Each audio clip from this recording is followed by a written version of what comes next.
Abdulla Avloniy 19-asr oxiri 20-asr boshidagi o'zbek milliy madaniyatining mashhur vakillaridan biri, ma'rifatparvar shoir, dramaturg, jurnalist, olim, davlat va jamoat arbobi. Abdulla Avloniy Qobil, Shuhrat, Hijron, Avloniy, Surayyo, Abdulfayz indamas taxalluslari bilan ijod qilgan. Avloniy 1878-yil 12-iyulda Toshkentda Merganch mahallasida to'quvchi oilasida tug'ilgan.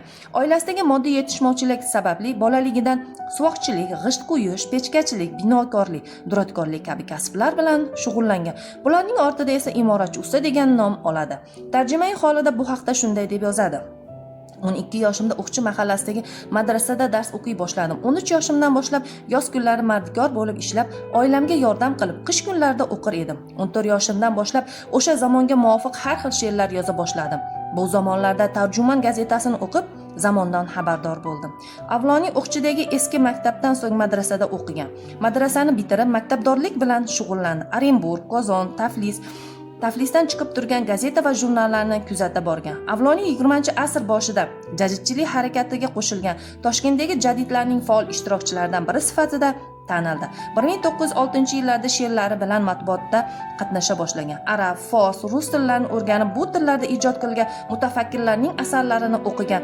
Ba'zilari esa, masalan, Lev Tolstoy, Konstantin Ushenskiy asarlarini o'qib, o'zbek tiliga tarjima qilgan. 1906-yilda Taraqqiy, 1907-yilda esa o'z uyida Shuhrat gazetasini chiqardi. Bu gazetalar yopilib qo'yilgach, 1908-yilda yashirin ravishda Osiyo gazetasini nashr etib, 6-sonida esa hukumat gazetani taqiqlab qo'ygan. Avloniy birinchi bo'lib kimyo, geografiya, fizika va astronomiya fanlarini maktabda o'qitishni taklif beradi.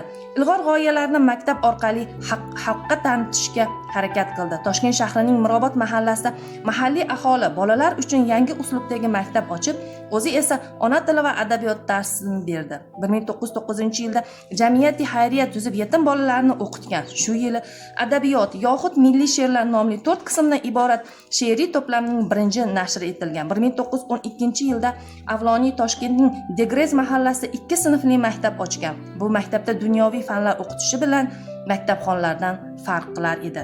Avloniy Toshkentda 1934-yil 25-avgustda 56 yoshida vafot etgan va Botken ko'chasidagi qabristonga dafn etilgan.